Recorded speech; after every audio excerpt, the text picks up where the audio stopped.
Baie welkom by die voorlesing van die Afrikaanse Sabbatskoolles vir blindes en swaarsiendes. Hierdie lesse word voorsien deur die Wêreldkonferensie van die Sewende Dag Adventiste Kerk.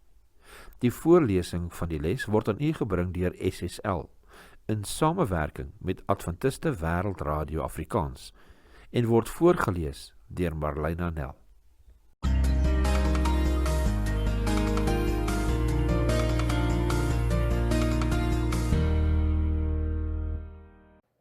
Donderdag 16 Julie, 'n leefstyl wat die kruis weerspieël. Om die vorming van klieke om bepaalde leiers te vermy, wat in elk geval net mense soos ek en jy is, beteken egter nie dat ons alle ondersteuning aan ons leiers ontsê nie. Ons is veronderstel om elkeen wat by die kerkwerk betrokke is te help en te waardeer. God gee ons opdrag om sy werk hier op aarde te doen. Kerkleiers, wie se leefstyl die opofferings van Golgotha weerspieël, is ons aandag en navolging waardig. Dit is so omdat slegs die kruis van Christus by magte is om enige vorm van manipulerende beheer ongedaan te maak en met onderwerping aan die woord van God te vervang. Die Christus-sentriese leier skryf enige sukses wat in sy of haar bediening behaal word aan God alleen toe. Selfs toe hy mens was, het Jesus in sy aardse bediening alle lof en eer aan die Here gegee. Johannes 17 vers 4 lees: Ek het u verheerlik op die aarde. Die werk wat u my gegee het om te doen, het ek volbring. Volgens Paulus het elke getroue Christelike bediening die sogenaamde boodskap van die kruis of selfs die evangelie van die kruis as grondslag.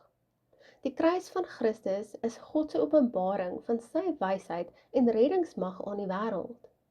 Terselfdertyd ontbloot dit ook die dwaasheid van die menslike wysheid. In 1 Korintiërs 4 vers 1 tot 13 maak Paulus duidelik wat die presiese aard van hierdie boodskap van die kruis is. Ten eerste noem hy dat God vasstel wat die standaarde vir Christelike leierskap is in verse 1 tot 5. Ten tweede wys hy daarop dat lyding die kenteken van 'n ware Christelike bediening is in verse 9 en 11 tot 13. Hierdie tweede een is 'n waardevolle punt wat beslis verken behoort te word. Lees 2 Korintiërs 11 vers 23 tot 28 en Kolossense 1 vers 24. Wat beteken dit volgens hierdie skrifgedeeltes om vir Christus te ly? 2 Korintiërs 11 vers 23 tot 28 lees as volg. Is hulle dienaars van Christus? Ek praat in uitsinnigheid. Ek nog meer, in arbeid oorvloediger, in slae bo die maat, in gevangenskappe baie meer, in doodsgevare dikwels. 5 maal het ek van die Jode ontvang, 40 houe op een na. 3 maal is ek met stokke geslaan, 1 maal is ek gestenig, 3 maal het ek skipbreuk gelei.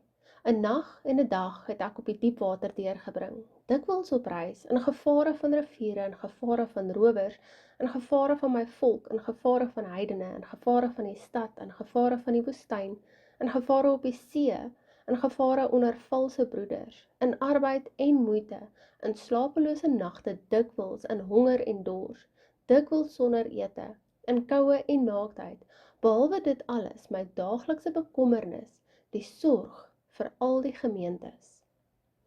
2 Korintiërs 11 vers 23 tot 28. Ons lees Kolossense 1 vers 24. Nou verbly ek my in my lyding vir julle en vul in my vlees aan die oorblyfsels van die verdrukking van Christus vir sy liggaam wat die gemeente is. Christelike leiers volg in Jesus se voetspore, derhalwe is hulle bereid om vir hul medebroeders en susters te ly en indien nog om ter wille van hul bediening te sterwe. Vir Paulus is dit asof hy en Apollos, soos gelees in 1 Korintiërs 4 vers 9, ter dood veroordeel is. Hulle word uitgebeeld as mense wat 'n gebrek aan kos en water het. Die apostel sê in vers 11, is karig geklee, word geslaan en swerf dakloos. Daarbenewens word hulle ook verag, vervolg en beswadder, soos gelees in verse 12 en 13, soos die vullis van die wêreld het ons geword, soos die skuim van die samelewing tot nou toe. Dan beskryf Paulus die Korintiërs met 'n tikkie ironie. Hy bestempel hulle as ryk, koninklik, verstandig en geëerd in verse 8 en 10 en demonstreer sodoende dat hoogmoed glad nie in ware Christelike leierskap hoort nie, omdat dit juis die oorsaak van verdeeldheid in die kerk is, soos gelees in vers 6. Hoe baie het jy, ongeag jou rol in die kerk, al vir Christus gelei? Watter lesse is uit jou antwoord te put?